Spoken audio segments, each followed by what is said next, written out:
Guy attacks a motel with a chainsaw. Today we get another look at an idiot wielding a chainsaw. I think it might be time for common sense chainsaw control. It's a chainsaw epidemic. You know I'm joking about that, right? You have the right to keep and bear chainsaws. Only if you're a lumberjack and only if you get a permit. And you can only have a certain amount of fuel in your chainsaw. Hi everyone, welcome to today's research-informed badge cam lesson here at Active Self-Protection. I'm your host, John Correa. I'm your co-host, Mike. You're limited to a certain blade length on your chainsaw. It can't be more than 12 inches. You can only have little mini chainsaws, and you can't have tactical assault chainsaws with a pole attached to them so that you can cut limbs from high up. Mike Williver. Today's video comes to us from Sparks, Nevada.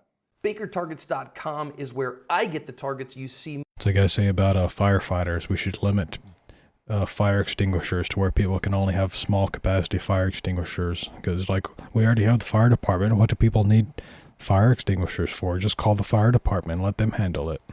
We shoot all the time on Active Self-Protection Extra. They ship fast, their prices are great, and they have all kinds of targets, both for competitive shooting, defensive shooting, and fun too. Check them out. We've had an absolute rash of chainsaw incidents on the channel recently, and this guy, apparently when he's checked into this hotel and been erratic and rude and ugly to people and gotten drunk, and then he comes back with a chainsaw and starts sawing through the Dutch door there, and those two employees bugged out the back door. One hid herself in the bathroom and locked the door. This is the manager who eventually went out the back and I guess into his apartment that is there at this Motel 6. Hey, Tom Modette, turn the light out, would you? And this guy is going to keep threatening people. Apparently that chainsaw was still running during all of this. He's then going to sit down for a little while. And what is he angry about and what does he want? Man, the news stories and even the investigative report are like, we're not sure. He's just crazy.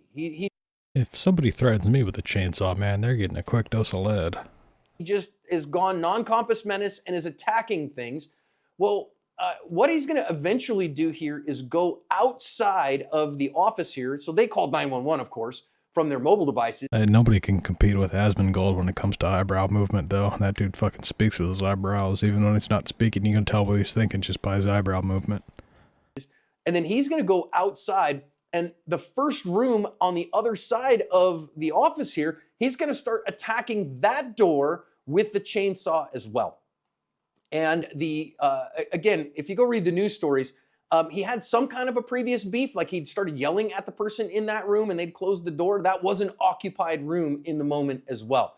So after he sits there for a while, I don't know, waiting for the effects of his chainsaw wielding lunacy and his audition for the next Texas Chainsaw Massacre movie to get to the producers, he is going to wander off and attack them. There's where it looks like from the room that he attacked. We have badge cam audio from two officers. Let's listen in and see what happened.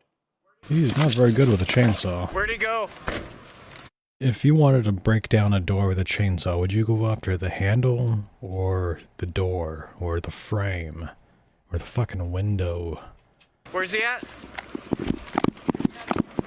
Hey, do we get to see a shooting? Hell yeah, let's watch a shooting. Stop! Don't worry, I got my duck quack beeps ready. Stop it! Sparks 91, he's taking Come on, shoot him.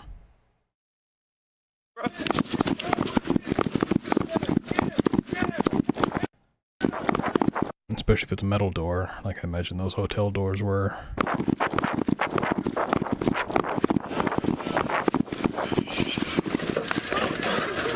This motherfucker really just pick up a rock. I've never seen a cop pick up a rock before. Sparks 91, he just crashed in our car. I'm gonna have to rewind that, because I'm quite certain he just picked up a rock. Yeah. Trying to find a nice, big, good rock to break out his window or something. That's fucking wild. Okay, caveman. Caveman, pick up rock. Rock go smash. Show me your hands! Come on, shoot him. Stop! He's not going anywhere. No, he's not. He's going right over to that wall, and then he's gonna stop. Sparks 391. Sounds like his limp body just beeped the horn. Don't get behind his car.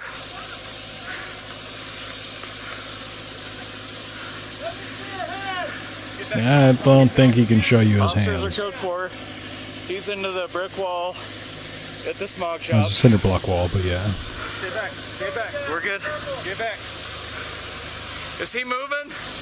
Hell no. Don't get behind the car. No. Stay here. Manos, arriba! Because I'm not a big streamer and I'm not a kick partner, so I can show all the fun videos. Because they don't pay any attention to me.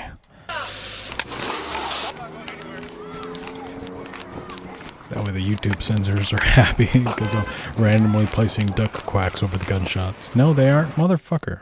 Eventually, they got a I don't like large I'm timing pickup them to properly block anyway. this guy in, got him out of the car. He did not make it. He took the Honda Accord temperature challenge no. here. I don't know if it was an actual Accord, but that's what it looked like to me. And if you go read the news stories and check out the investigative report, the officers were deemed by the district attorney to be justified. I still remember the first time. I've been watching active self-protection for a long time, and some dude got dropped in a corner store, and he's like, he took the corner store temperature challenge, and ever since then, it's just been a meme that when somebody dies, he says they took the asphalt temperature challenge, the foyer temperature challenge, wherever he's at, he took that temperatures challenge. In their actions this day. I know people are going to be really curious about this one because, you know, wait a minute, was he really an imminent threat? I think let's talk about that in the lessons. I think the answer, given the totality of the circumstances, is this guy absolutely met the standard for the use of deadly force here. Why didn't the cop just throw a rock at him? The cop clearly had a rock in his hand. Why couldn't he have just used the rock? All the time that if you can outsource your violence, right? So if you don't have to get in a gunfight, get away from it. But here, man, this is Nevada. People can carry firearms here. It's a constant. Yeah, room temperature IQ usually leads to room temperature body. Constitutional carry state, for goodness sakes. If either of the people working at this Motel 6 was armed, they would have been justified the entire time to shoot this guy. And they were at risk of deadly harm here. And so I had a few of these where I say, hey, wait a minute. The private citizens had every right to take care of this one, and they left themselves at risk to outsource their violence in this case. As a 30-year law enforcement veteran, I can state with absolute certainty that being within 1 block or less of a Motel 6 is the extra rule of stupid you should avoid, right?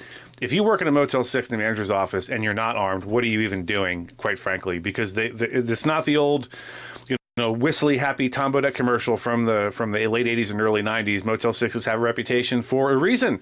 I've knocked on more than one Motel 6 door in my official capacity in my old job. So I think honestly, somewhere like Nevada, if you have to break the rule of your employer, that's up to you. I'm not giving you legal advice, but man, I can't imagine. And what page is what? This page is active self-protection. They're a fucking amazing YouTube channel. Working in a Motel 6 unarmed, quite frankly. At least have something. At least have pepper spray. Something other than just, holding your hands up and hoping to assuage.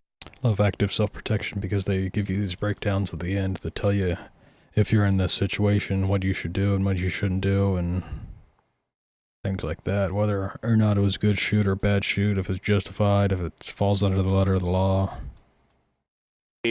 The anger of this crazy chainsaw wielding guy. Well, and thinking about it, right? Like the one employee went and locked herself in the bathroom. That's an interior hollow core door for sure. That's not going to withstand a chainsaw attack, for goodness sakes. So again, as citizens, be responsible for your own self-defense. I'm not saying use a gun irresponsibly at all. But this person now, I want to talk about this a little bit, Mike, because, as our general rule, we say if the door is intact, don't shoot somebody through a door. I gotta say, in this particular case, if I'm on the other side of that door and I hear him attacking my hotel door, my Motel 6 room door with a chainsaw, I'd be hard pressed not to shoot this guy through the door, fearing for my life. Yeah, at the very least. Well, here's the only problem. Dude's clearly mentally insane if he's attacking some random hotel door. He doesn't even know who's behind it. I don't believe he had any intention of killing the person behind it because he didn't know who they were. It wasn't targeted or anything. It was just a random ass attack on a door. Major really fucking hates doors. He likes Microsoft Windows better. That's why I use Microsoft doors, because bad people come through Windows. With that potentially, right? And we talked about this during the preview. Is maybe that door is thick metal. Maybe the rounds won't go through. Doesn't mean you can't try. I think you're justified, as John said, sitting there in your hotel room, just waiting for the door to come open from the chainsaw wielding madman on the other side of the door. It's like this.